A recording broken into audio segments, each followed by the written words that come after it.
West, y'all.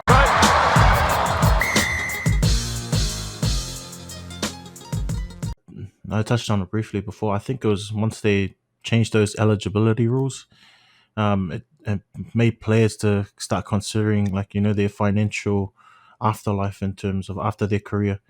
So most of the times, you get some really good players either, selecting the black jersey or looking to play overseas, and I think with Samoa even back then in the late 90s, most of they'd have a trial in Samoa, but they never trial out here in Auckland. I remember going to one of them. I think it was out at Waitemata, just as a young kid. It was, oh man, there's so many like different factors. For me, it would probably be just the overall, um, the structure of the rugby union in Samoa as well, in terms of like who you have as your upper management all the way down to the coaches. Probably never really had something as we probably had no real structure. For me, like we had, as much as Michael Jones was a really good player, I don't think he's probably had any really good coaching experience. And after that 95 World Cup, building towards 99 and 2003, we probably got coaches, who had little to no experience in terms of being successful in the 15s arena. And we probably didn't have much in terms of outside influence. And probably one of the main things as well, which we still see to this day, is that the luxury of those earlier 91, 95 teams had is that because none of them were tied down to any major team contracts, they could meet earlier to train and bond together and, get the culture up. Whereas what we're seeing now, even to this day, we're probably, only when it's a World Cup year that, teams release you for extended period to meet up. And, how hard is it, man? Like, for like our tours, people are jumping on their flights, meeting at the place where you're having the tour, and like within 1 or 2 weeks, you're expected to field a team against a team that's just coming off say Six Nations, or coming off playing Super Rugby and all those kind of tests, together. So that's probably been one of the main hardships for not only Samoa but for all the poly teams, man. It's just not having enough time to build that bond and connection and trying to make that translate onto the field. But yeah, that's it from me, Stace. Yeah, no, good thoughts there. And I probably agree with all of that, actually. And I've got similar sentiments there in regards to a lot of those things. But how about you, Rog, mate? Have you got any thoughts as to why Manu hasn't kicked on? Like a lot of people thought they were going to become a tier one nation after the exploits in those early 90s. And we know now that that's not what happened. So, mate, just get some thoughts from you on that and why. Yeah, I think I remember when they brought in, because a lot of players, again, this is showing my age, Sully, when I was playing in the late 90s. Oh, not when I was playing, come on. when I was playing in the late 90s, so the first time I played Prems was for Waitakere. And in 1999, that was a World Cup year, I didn't even know some of these players, yet there was Silao Lauenga, who ended up scoring the most points for Manu Samoa at the Rugby World Cup 99. George Hara was, again, another one that was playing at Waitakere as well. And these were guys who were playing club rugby and then expected to go to a Rugby World Cup. And there were a lot of players like that, and other teams as well, minnows of what was compared to a lot of the top tier teams. That's how they were preparing. They were playing club rugby. They might get an opportunity playing NPC or provincial rugby before going over to the Rugby World Cup. But that was the type of players that were going. They weren't coming from Super 12 contracts like the All Blacks, the Australias, South Africa were at the time.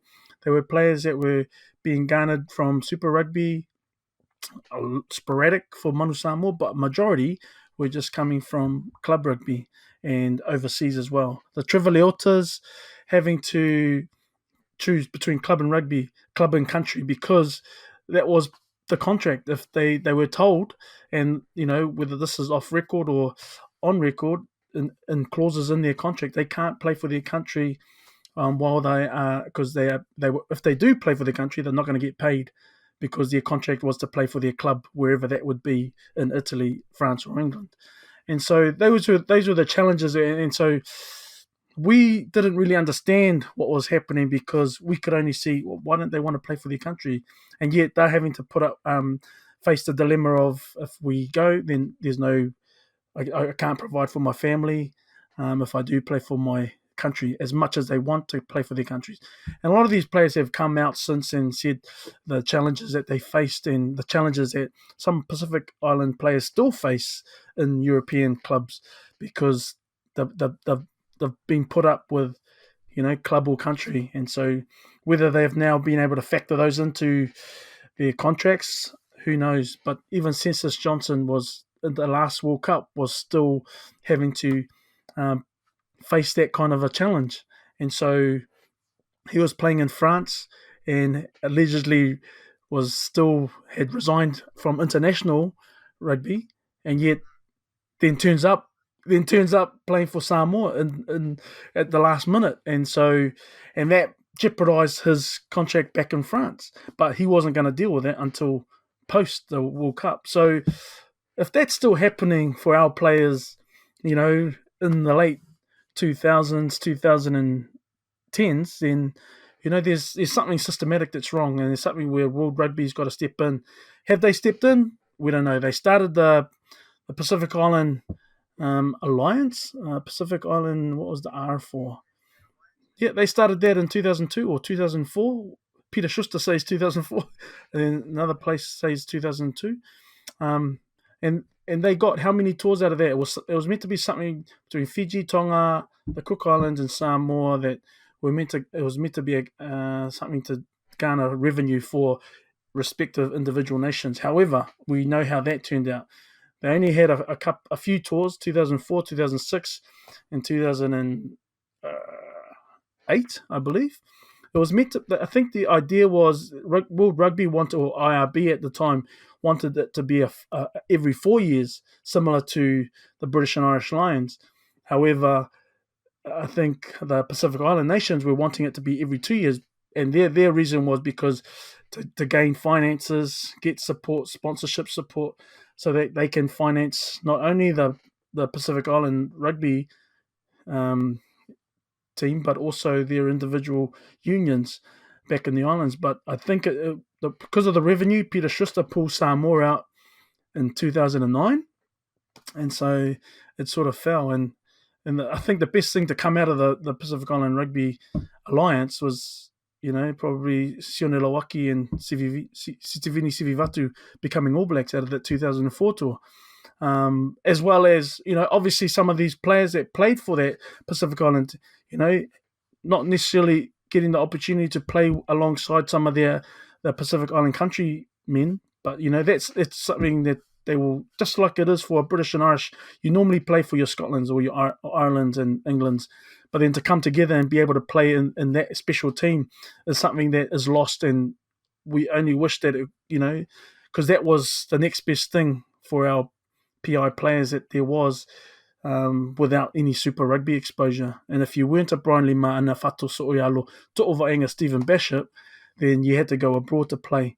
And I think the clash of investments as well as interest, the overseas clubs with their money, they had an invested sort of interest in just their club. They weren't interested where these international players were coming from and then going back to represent their respective Pacific Island nations. We could also go into saying it depowered, because they were being employed by overseas clubs. It depowered the Pacific Island nations, because now they're having to contend with their contracts to provide for their families and those loved ones back in the islands, or come back and play for nothing or play for very little to represent Samoa, Fiji, and Tonga in the autumn tests or the mid-year tests. And then, the end of year Northern Hemisphere tournament was something else again. And like you say, due to very little time together, lack of preparation, which a lot of the teams that are involved in Super, they don't have that, because they can easily, they've got the money, they've got the pulling power to be able to pull their team together and come together for a Rugby World Cup. And then we understand the logistics and the for want of a better term, hidden agendas of the timetabling of matches, where a lot of the minnows get less time to between matches, as opposed to some of the tier one, tier two teams get more time from a Saturday to a Saturday, as opposed to a Saturday and then play the next game on a Thursday or Wednesday. And I guess there's always going to be the logistical nightmares of how they do the pools and the matches throughout a tournament.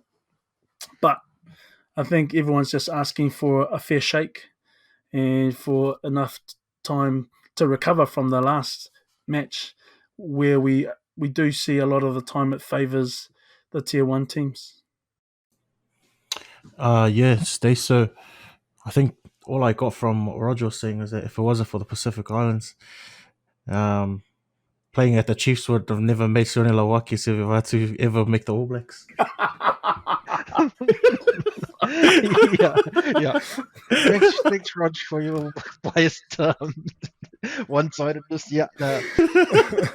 But you look at it, because in that 2004 campaign, they allowed, it was meant to be for those that had already played for Pacific Island teams. The only two that hadn't played for any team, any national team, was Sione and Sivivatu.